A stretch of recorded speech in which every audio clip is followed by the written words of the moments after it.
Live TV, सच सबसे आगे। नमस्कार, मैं हूं रंजीत झा और आप देख रहे हैं द लाइव टीवी। ऐसा लगता है कि बिहार के मुख्यमंत्री नीतीश कुमार ने मन बना ही लिया है कि भाजपा वालों को चैन से सोने नहीं देना है। सीधे सीधे नरेंद्र मोदी से पंगा लेने की जो प्लानिंग बनी है उसमें एक के बाद एक नए चैप्टर जुड़ते जा रहे हैं, बराबर बराबर झटके दिए जा रहे हैं। पहला झटका तो इसी रूप में था जब 9 अगस्त को बीजेपी वाले सोचते ही रह गए, मोदी शाह की नींद उड़ के रह गई, क्योंकि नीतीश कुमार ने भाजपा के नाक के नीचे से बिहार की सरकार ही खींच ली थी और एनडीए की सरकार गिर गई। महागठबंधन के साथ मिलकर नीतीश कुमार ने एक बार फिर से सरकार बना ली।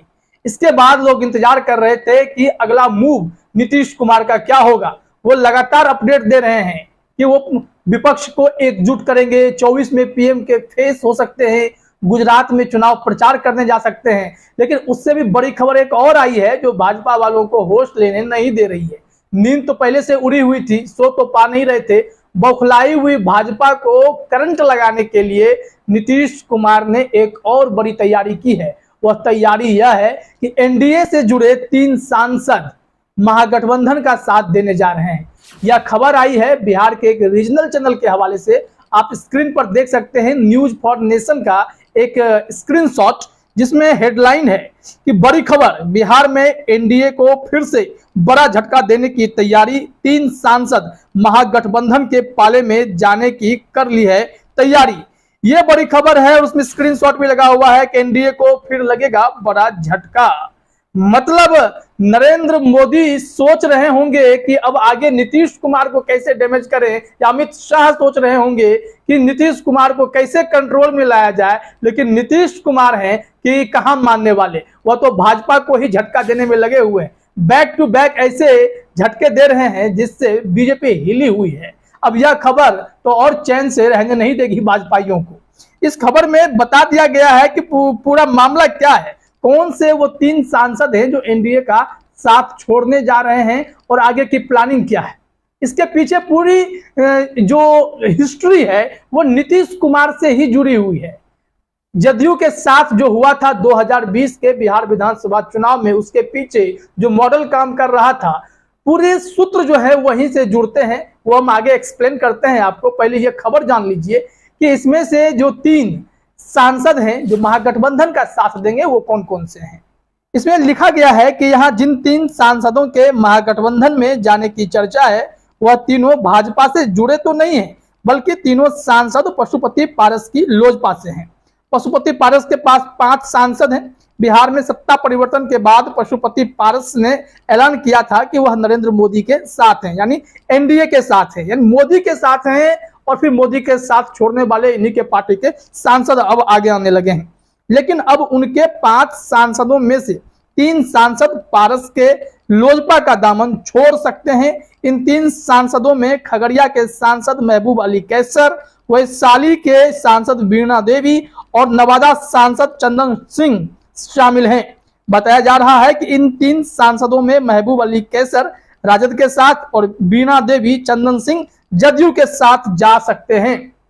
हालांकि तीनों नीतीश कुमार के करीबी माने जाते हैं। ये तीनों नीतीश कुमार का भी साथ दे सकते हैं। अब एक कोई राजद में भी जाए तो भी यह कहानी जो है पूरी सियासत की घूम फिर करके नीतीश कुमार के ही इर्द गिर्द घूमती है। अब नीतीश कुमार पुराने दर्द का हिसाब कैसे लेते हैं, बिहार की सियासत को समझने वाले अच्छे से जानते हैं कि वह किसी चीज को भूलते नहीं है और किसी ने दर्द दिया है तो उसका हिसाब देर से ही सही लेकिन अच्छे से करते हैं, क्योंकि उनके साथ की जो उनकी टीम है वह टीम होम्योपैथिक इलाज करने में बहुत एक्सपर्ट है। बात कर रहे हैं जदयू के राष्ट्रीय अध्यक्ष ललन सिंह की। अब इस खबर को देखने के बाद तो एनडीए को तो झटका ही है कि 3 सांसद छोड़ करके महागठबंधन का साथ दे देंगे, नीतीश कुमार का साथ देंगे। तो नीतीश कुमार ने एक तरीके से तीसरा झटका दे दिया है।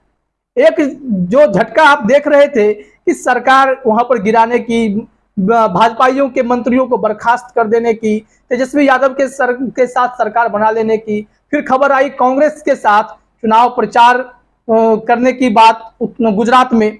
इसके अलावा जो खबर आई वो खबर तो आपने भी देखा कि पीएम फेस पर लगातार माहौल बन रहा है। अभी देश भर में नीतीश कुमार की चर्चा हो रही है। अब ये अगला झटका है कि साथ में ही एनडीए के 3 सांसद महागठबंधन को सपोर्ट करेंगे। अब इसके पीछे के पूरे मामले को समझिए। दरअसल 2020 का जब बिहार विधानसभा चुनाव होने वाला था तो बीजेपी ने सधी हुई चाल चली थी।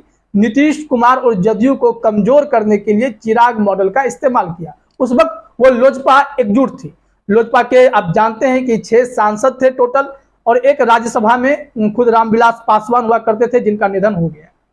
तो ये सब थे। बिहार में चिराग पासवान का दायरा बढ़ रहा था क्योंकि रामविलास पासवान का उस वक्त निधन हुआ था हालिया में और चिराग पासवान जोर शोर से बिहार की सियासत में एंट्री मार रहे थे, सीएम फेस के तौर पर देखे जा रहे थे। तो जदयू से बगावत करके चिराग पासवान ने एक बड़े हिस्से पर चुनाव लड़ने की तैयारी की, उन तमाम सीटों पर जिस पर जदयू के उम्मीदवार खड़े थे।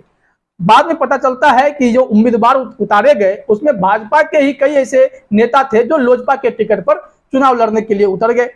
हालांकि कोई जीता नहीं, एक ही राजकुमार सिंह जीते, उसका भी इलाज बाद में नीतीश कुमार ने कर दिया। लेकिन चिराग पासवान जिस तैयारी से गए थे कि नीतीश कुमार को कमजोर करना है, तो कमजोर करने में सफल हो गए। नीतीश कुमार की पार्टी 43 पर आकर उस विधानसभा चुनाव में सिमट गई।